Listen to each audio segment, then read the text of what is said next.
Entrevista. E em pauta, o embate entre o bilionário Elon Musk e o ministro Alexandre de Moraes e a suspensão do X, o X, o ex-Twitter no Brasil. E para essa entrevista convidamos Antônio Gelfusa Júnior, que é publicitário e especialista em educação e redes sociais, com atuação de 25 anos na construção da comunicação on e offline de empresas dos mais diversos segmentos. Nós vamos entender quais são as implicações dessa decisão e como outras plataformas estão se beneficiando deste cenário. O nosso convidado é professor do Sebrae e de cursos de graduação e pós-graduação de comunicação, marketing, propaganda e jornalismo. Professor Antônio, muito bom dia, seja bem-vindo aqui à nossa CBN Blumenau. Bom dia, Denise, é um prazer muito grande falar com vocês. Professor, para aquelas pessoas que estão ainda sem entender exatamente o que está acontecendo, mas as manchetes todos os dias trazendo um pitado, trazendo aí um direcionamento para essa situação, como é que começou o conflito entre o Elon Musk e o ministro Alexandre de Moraes? E, claro, quais foram os principais motivos dessa tensão entre os dois, professor? Já começou há algum tempo por conta do descumprimento de algumas decisões judiciais, né? A partir do momento que a justiça ela passa a verificar que há alguns crimes que estão sendo cometidos em diversas esferas, né? Crimes de racismo, violência, pedofilia, crimes contra as instituições, a justiça brasileira ela tem procurado notificar, coibir esses perfis, pedir a exclusão desses perfis, porém não tem sido atendida por parte exclusivamente dessa plataforma. Esse embate ele começou a ficar mais intenso e na última sexta-feira o ministro determinou a suspensão da plataforma no Brasil. As demais plataformas vêm atendendo às solicitações da Justiça e, nesse caso aqui, o direcionamento envolve o X, o ex-Twitter. É eles que estão, essa plataforma que está descumprindo decisões anteriores e agora, no caso, está pagando as consequências. Seria assim, professora? Seria assim mesmo. No caso, o que foi determinado pela plataforma é que eles, além de excluírem os perfis que têm cometido crimes dos mais diversos, eles têm uma dívida de mais de 18 milhões de reais dessas instâncias, né, de multas, enfim, que eles precisam arcar, e eles também precisam nomear um representante no país. Como qualquer empresa, né, nos mais diversos ramos de negócios, ela precisa ter um representante para responder, né, nas esferas, né, civil, criminal, trabalhista, enfim. E a plataforma, né, o Twitter, o X ou o X, ela tem se negado a apresentar essas informações e por conta disso o ministro ocorreu com a suspensão. Ô, professor, e como é que o senhor avalia a postura, do Elon Musk ao desafiar justamente a justiça brasileira? Isso pode trazer até consequências para os seus negócios, outros negócios no país? Eu acho que é uma atitude um pouco desrespeitosa, porque trata-se de um bilionário, ele não é do mercado da comunicação, ele comprou o Twitter e o transformou no X, mas cada país tem a sua legislação. Então é importante que seja respeitado os limites. Existe uma diferença muito grande entre liberdade de expressão e o cometimento de um crime. E é por isso que insistentemente tem se falado de uma necessária regulação de redes sociais. A regulação não só para o Twitter, mas para todas as plataformas, não é impedindo as pessoas de emitirem a sua opinião, mas poder combater crimes que acontecem, né, o tempo todo, todos os dias, em todas elas. E assim, quais foram as principais reações dos usuários brasileiros à suspensão do X, o ex-Twitter, professora? Sim, a gente vive um momento bem polarizado político no Brasil, né? Ainda mais às vésperas das eleições municipais. Então a gente tem duas frentes. A gente tem a frente de esquerda, né, que costuma concordar bastante quando isso vai contra a direita. E você tem a frente de direita que diz que é um ataque, claro, à democracia, à liberdade de expressão. O fato é que às vezes a indignação é seletiva, né? Quando a fake news, a desinformação, o crime é cometido por um político ou por uma tentativa de grupo político, não importa qual o lado, quando é favorecido, as pessoas não costumam defender, né? Agora, quando é um oponente, as pessoas costumam atacar. Então, nesse ponto de vista, está bem polarizado. Mas o que a gente vê dos usuários, né, que tinham o costume de atuar com essa rede social, procurarem outras alternativas, como o Blue Sky, e como o Threads, né, que pertence ao Meta, do Instagram e do Facebook.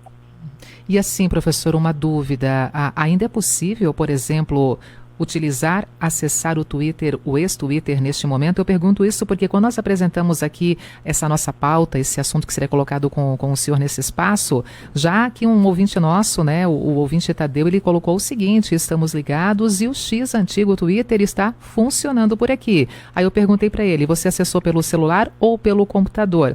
Aí ele disse que ele acabou, inclusive, de acessar aqui e ele está utilizando o celular pela empresa Claro, né, e utilizando aqui ainda, acessando o Twitter. Ainda é possível, professor, ter esse acesso em algumas situações aqui no nosso país, diante de tudo o que está acontecendo? Segundo a decisão do Alexandre de Moraes, há até 5 dias, né, totais, para que a decisão seja cumprida na íntegra. A gente tem relatos de algumas operadoras regionais que aos poucos estão se acostumando, né, com o processo, tirando o site do ar, organizando, né, a parte de segurança das ferramentas de uma maneira geral. Mas existe aí um prazo para que todas cumpram, né, falando das operadoras oficiais do país. Mas tem algumas pessoas que estão procurando sistemas alternativos para acessar de outros países, ou até o caso, né, de pessoas que moram em outros países estão conseguindo acessar e acabam passando informação para alguns brasileiros, mas oficialmente pelos canais brasileiros, empresas de telecomunicações, elas têm até 5 dias para banir por completo, né? A minha operadora... suspender por completo. Sim, a minha operadora é a operadora Vivo e até fiz um teste agora pela manhã, mais uma vez, tentando aqui, no caso, né, entrar no Twitter, ex-Twitter, mas não consegui. Ele fica ali como se fosse naquele processo de recarregar a tela, recarregar, mas realmente não atualiza mais as informações através do X. Então, nesse caso aqui, eu não estou mais conseguindo, mas o nosso ouvinte, ele fez esse teste e conseguiu agora pela manhã ainda acessar a plataforma X para acompanhar as informações. Exatamente. Eu fiz o teste hoje de manhã, eu tenho 2 operadoras e eu não consegui o acesso, tanto pelo celular quanto pelos 2 computadores. Então, acredito que isso deve ser um processo, né? Aos poucos estão sendo notificadas, acho que, se eu não me engano, o próprio Supremo ele fez uma recomendação para a Anatel, né, que está fazendo toda essa varredura. Eu acredito que nos próximos dias todas devem ficar oficialmente suspensas, né? O nosso ouvinte até ele está complementando agora que ele está realmente acessando direto na rede sem ali aquelas outras formas de poder, né, tentar outros caminhos. Ele está direto na rede mesmo, acontecendo ainda essa conexão nesta manhã de terça-feira. Mas como o senhor mesmo mencionou, são 5 dias. A decisão veio na madrugada de sábado, né, professor? Então ainda tem esses 5 dias digamos, de brecha, de possibilidades para realmente colocar efetivamente esse bloqueio do X através dessas operadoras. Perfeitamente, né? E o Brasil, que é um país com dimensão continental, que tem diversas operadoras, conta com operadoras locais, repetidoras de sinal, enfim. Então, imagino que em algumas regiões o processo realmente leve mais tempo, né? Eu até acredito que isso deve ter começado pelas grandes metrópoles, pelas grandes capitais, e isso vai se estender pelo interior e pelas outras cidades também, né? E o senhor acredita que essa suspensão ela pode ser permanente ou há chances de uma reviravolta na decisão judicial, professor? Então, eu vejo que é um embate político, porque não parece, através dos pronunciamentos do Elon Musk, eu não vejo ele com postura de resolução do processo, né?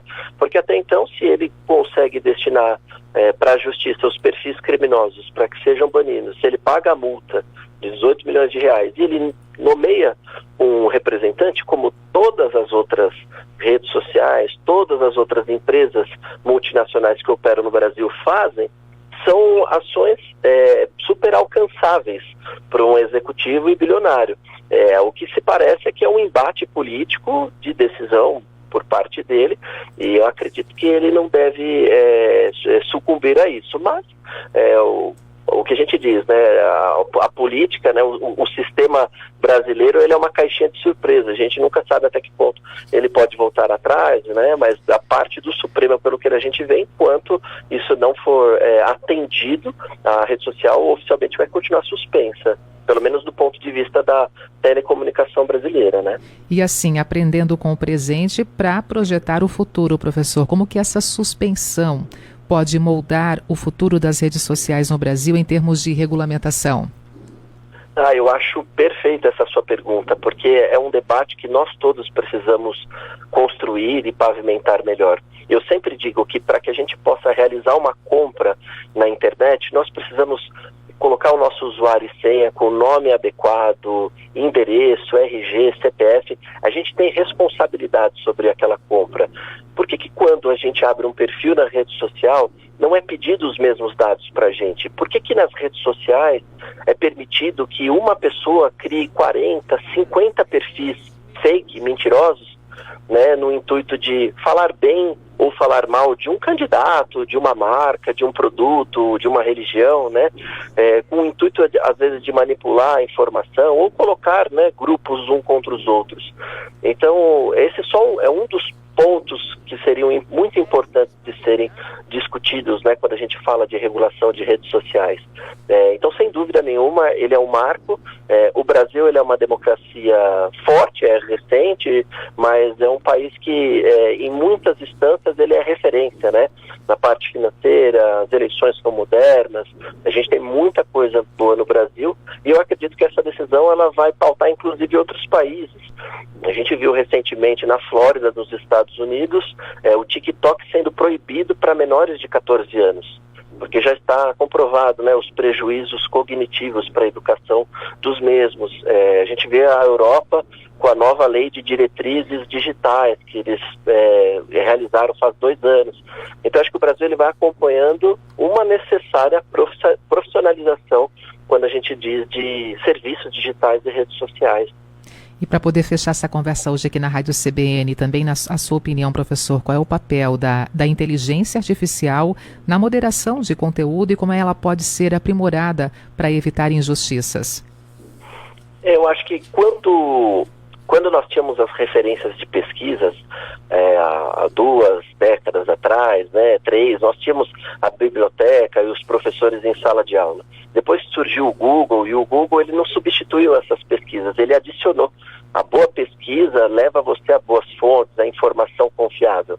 E a inteligência artificial bem utilizada, ela vai ser mais diretriz nesse processo. Vai ajudar na pesquisa, vai contribuir quando as pessoas fazem as perguntas inteligentes para que isso possa somar pesquisas e as decisões necessárias no ambiente corporativo, educacional, político, seja qual for. Então a inteligência artificial bem utilizada, ela sem dúvida nenhuma ela vai trazer bons impactos na sociedade, mas também vai precisar ter limites.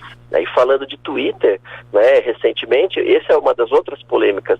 O Twitter ele habilitou, né, de todos os usuários, quando o Twitter estava funcionando, automaticamente das informações dos usuários alimentarem uma inteligência artificial deles, sem o consentimento de nenhum usuário.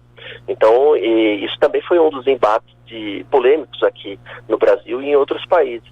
Então, é aquela coisa, a inteligência artificial, rede social, tudo isso é muito bom quando usado da forma certa e quando tendo uma regulação de normas padrão que ajude a proteger crianças, adultos e a sociedade em geral, né?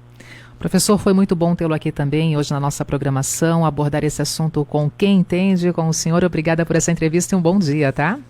Eu que agradeço. Um bom dia para você e para todos da CBN.